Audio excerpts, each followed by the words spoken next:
आप एक पुरानी टीवी को भी 4 साल 5 साल से ज्यादा नहीं चलाते हैं, उसको भी चेंज कर देते हैं। बट ये 200 साल पुराना सिस्टम, और आप कह सकते हैं उससे भी ज्यादा पुराना, आज भी हम तोड़ मरोड़ के उसी को चला रहे हैं।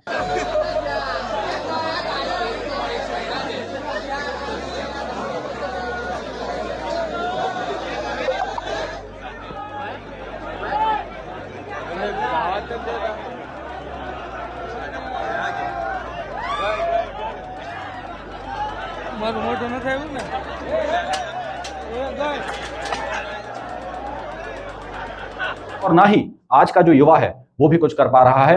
इसका कारण हमें समझना पड़ेगा, इसका एक रूट कॉज हमें समझना पड़ेगा कि क्यों ऐसा होता है।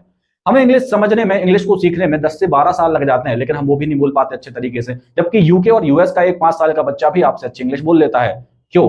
तो 2021 में ही, सिर्फ 2021 में ही लगभग 13,000 स्टूडेंट्स ने सुसाइड किया था। ये छोटा नंबर नहीं होता है। कोई सा एग्जाम ले लीजिए, महाराष्ट्र, यूपी, तेलंगाना, एसएससी जैसे एग्जाम्स जो हो गए हमारे, उनमें भी आपको नीट, यूजीसी, हमारा यूजीसी नेट हो गया, आपका नीट का एग्जाम हुआ था। इतने सारे एग्जाम्स यहां पर हमें लीक देखने को मिल रहे हैं। तो बच्चे कहां जाएंगे? जो आज का जो युवा है, यूथ है, वो बहुत डिप्रेस्ड है, और उसके पीछे कारण भी ये एजुकेशन सिस्टम ही है। और उसमें पेरेंट्स की गलती नहीं है, वो भी कहीं ना कहीं इसी सिस्टम का हिस्सा है। तो देखिए, एक बच्चा जो है शुरुआत से एक फ्रेश माइंड के साथ, एकदम नई कैपेबिलिटीज के साथ, जैसे अपार काबिलियत है, वो स्कूल जाता है, उसको एक सिलेबस थमा दिया जाता है और उस सिलेबस को ही उसको पढ़ना है। अब वही किताबें सबको पढ़नी है। हर बच्चे की काबिलियत अलग होती है, हर बच्चे का दिमाग अलग होता है। ये तो वैसा हो गया कि आपने शेर, हाथी, घोड़े, चीते, मछली, चिड़िया सबको एक साथ खड़ा कर दिया और बोला कि पेड़ पे चढ़ना है। अब सबकी कैपेबिलिटीज अलग हैं, सब पेड़ पे नहीं चढ़ सकते हैं। और इसी कारण से बाकी के जानवर तो यही समझेंगे कि मैं तो नकारा हूं, मैं तो किसी काम का ही नहीं हूं, क्योंकि मैं पेड़ पे चढ़ नहीं सकता। नेपोलियन के सोल्जर्स थे, वो केवल ऑर्डर को फॉलो कर रहे थे। जो नेपोलियन के सोल्जर्स आप देख रहे हैं, ये केवल नेपोलियन के ऑर्डर्स को फॉलो कर रहे थे, अपना दिमाग नहीं लगा रहे थे। जबकि रूशियन सोल्जर्स जो थे, वो अपना दिमाग लगा के लड़ रहे थे, इसलिए ये हार गए। तो इंडस्ट्रियलाइजेशन की जाए तो इंडस्ट्रीज में काम करने के लिए वर्कर चाहिए। वर्कर तो थे नहीं, लोग अपनी फील्ड पे अपनी खेती किसानी कर रहे थे, अपना खुद का छोटा बिजनेस कर रहे थे। अब जब मशीनें आ गई, उद्योगीकरण हो गया, इंडस्ट्रियलाइजेशन हो गया, उसके बाद यहां पर जरूरत पड़ी लेबर की। और लेबर, अगर इंसान अपना दिमाग लगाएगा तो वो फैक्ट्री में काम करने क्यों जाएगा, वो खुद का काम करेगा। हम ब्लड से तो भारतीय हैं, बट हमारी जो इंटेलेक्ट है, हमारी जो सोच है, हमारा जो रहन सहन का तरीका है, जो मॉरल्स हैं, वो सारे क्या हो गए हैं? वो ब्रिटिश ही तो हो गए हैं। एजुकेशन का पर्पस सिर्फ ये नहीं होता है कि आपने पढ़ लिया, आपने जॉब, एक नौकरी कर ली 30-40 हजार की, और उस 30-40 हजार की नौकरी से ही जीवन काटते गए, बीवी बच्चे, शादी कर ली और आखिरी में मर गए। तो आज हम बात करने वाले हैं भारत के एजुकेशन सिस्टम के बारे में।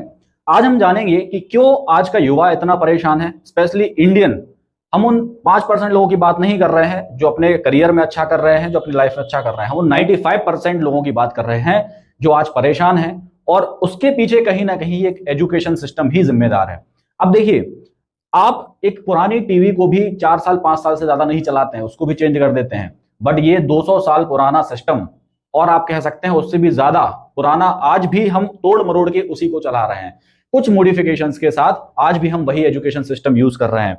तो क्यों भारत का एजुकेशन सिस्टम जो है आपको एक फेलियर की तरफ ले जाता है, या आपको एक नौकरशाह बनाने की तरफ ले जाता है? आप सिर्फ एक नौकरी के बारे में ही सोचते हैं। आपकी लाइफ शुरू होती है कहां से?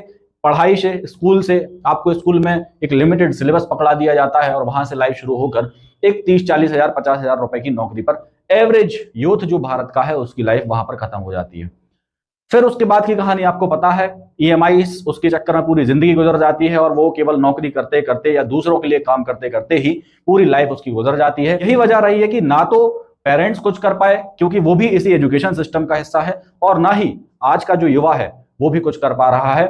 इसका कारण हमें समझना पड़ेगा, इसका एक रूट कॉज हमें समझना पड़ेगा कि क्यों ऐसा होता है। हमें इंग्लिश समझने में, इंग्लिश को सीखने में 10 से 12 साल लग जाते हैं, लेकिन हम वो भी नहीं बोल पाते अच्छे तरीके से। जबकि यूके और यूएस का एक 5 साल का बच्चा भी आपसे अच्छी इंग्लिश बोल लेता है। क्यों?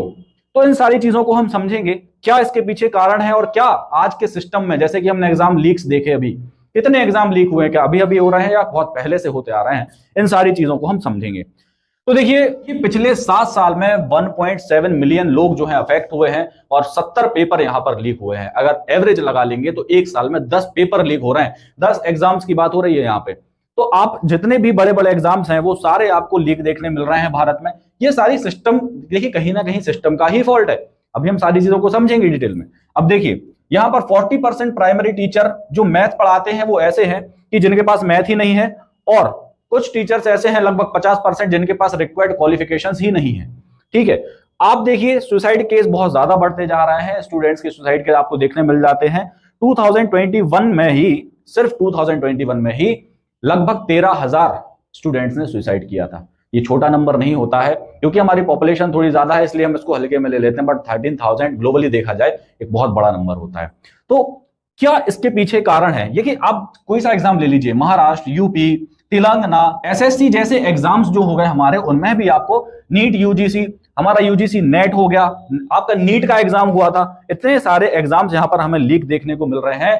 तो बच्चे कहां जाएंगे? जो युवा है, जो मेहनत करता है, इतना पैसा जो उनके पेरेंट्स ने इन्वेस्ट किया है पढ़ाई में, आप देखिए फर्स्ट क्लास से लगाइए कब तक आपकी जो पढ़ाई पूरी होती है, ग्रेजुएशन, इतना पैसा लगाने के बाद अगर आपको एक 30-40 हजार की जॉब मिलती है, या वो भी नहीं मिलती और एग्जाम प्रिपेयर आपने करा है, कैपेबिलिटी आप में है, तब भी आप यहां पर कंपीट नहीं कर पा रहे हैं, तो फिर क्या होगा? यही तो होगा। आज का जो युवा है, यूथ है, वो बहुत डिप्रेस्ड है, और उसके पीछे कारण भी ये एजुकेशन सिस्टम ही है।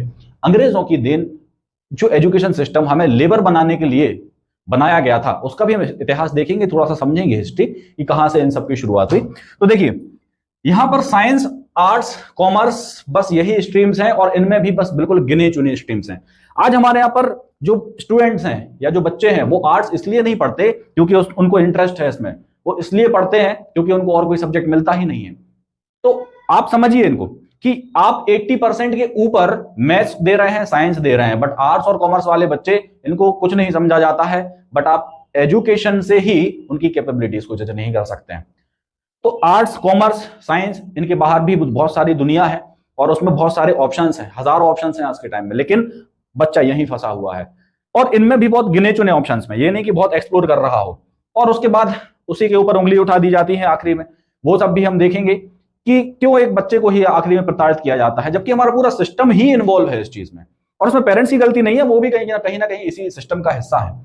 तो देखिए एक बच्चा जो है शुरुआत से एक फ्रेश माइंड के साथ, एकदम नई कैपेबिलिटीज के साथ, जिसमें और काबिलियत है, वो स्कूल जाता है, उसको एक सिलेबस थमा दिया जाता है, और उस सिलेबस को ही उसको पढ़ना है। अब वही किताबें सबको पढ़नी है। हर बच्चे की काबिलियत अलग होती है, हर बच्चे का दिमाग अलग होता है।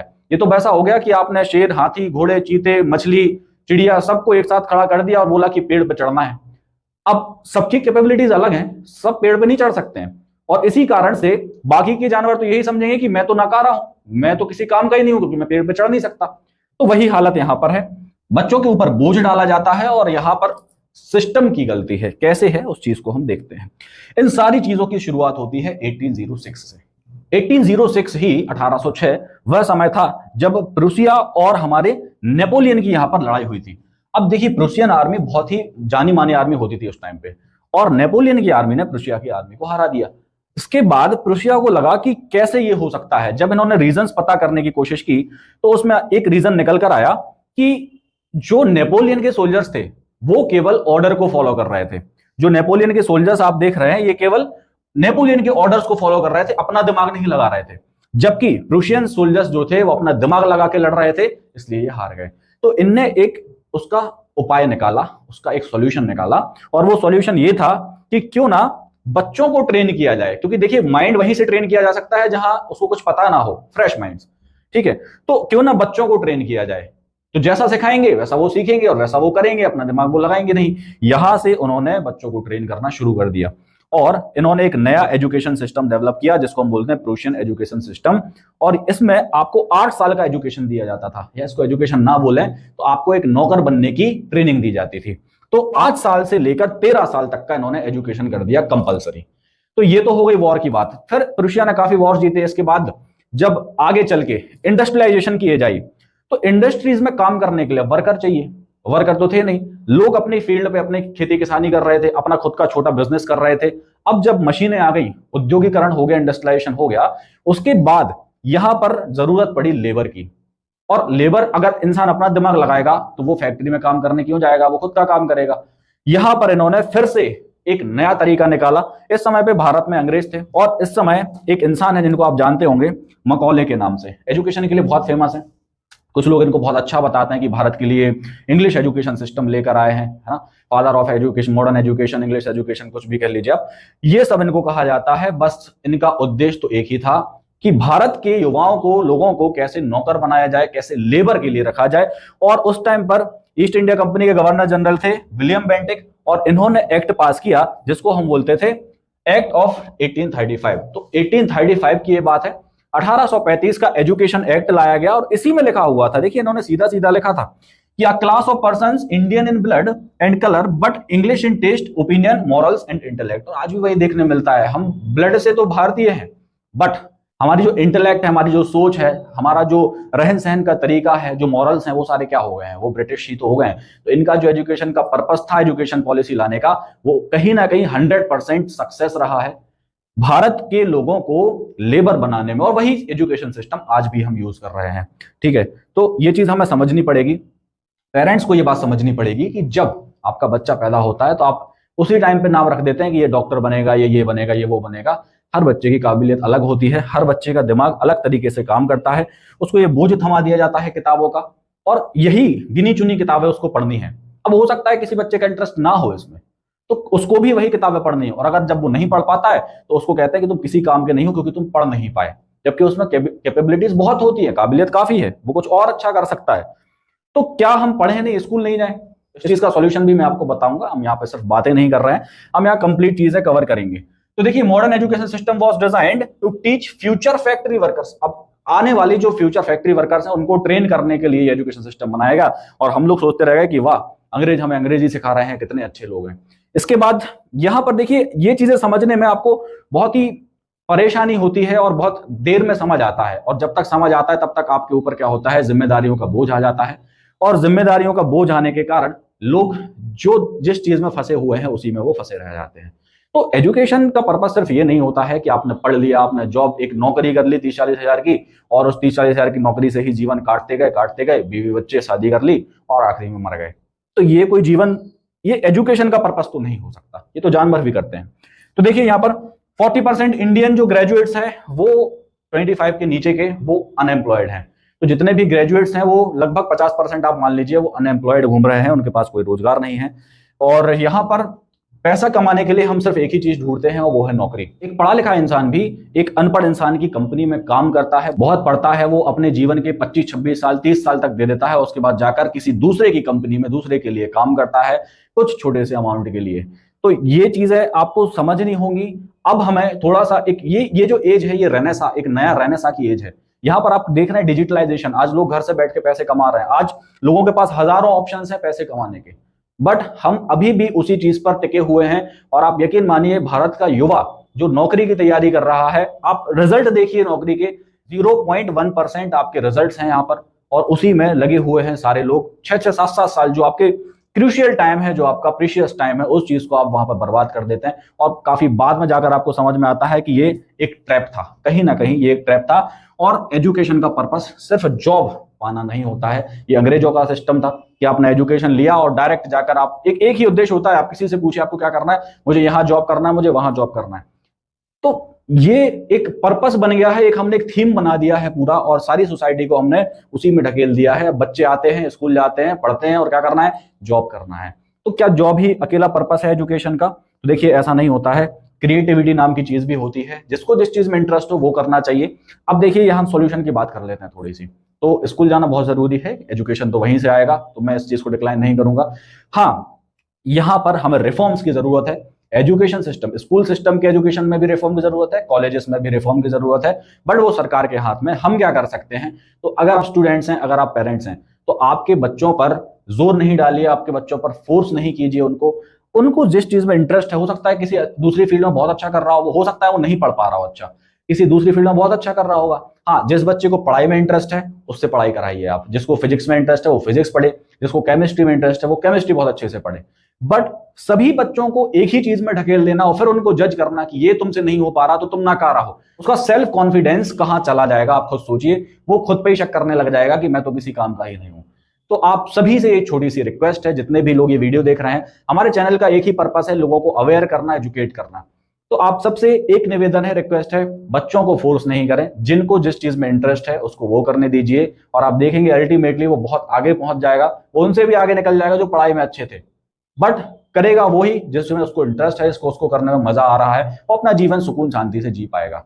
तो एजुकेशन का पर्पस सिर्फ एक नौकरी पाना नहीं होता है, एजुकेशन के बहुत एक ब्रॉड टर्म है जिसका पर्पस ओवरऑल लाइफ को बेटर बनाना होता है। तो आई होप आपको ये वीडियो अच्छा लगा होगा, और जो मैंने समझाया थोड़ा बहुत आपको एटलीस्ट समझ में आया होगा, और मैं आप तक पहुंचा पाया होगा चीजों को या अपने विचारों को। थैंक यू, और शेयर करिएगा वीडियो को, लोगों को ज्यादा से ज्यादा अवेयर करिए इस चीज को लेकर, और हमें कहीं ना कहीं रिफॉर्म्स की जरूरत है, और ये रिफॉर्म्स आई होप जल्द ही आपको इंडियन एजुकेशन पॉलिसी में भी देखने को मिल जाएंगे। थैंक यू सो मच, जय हिंद, धन्यवाद।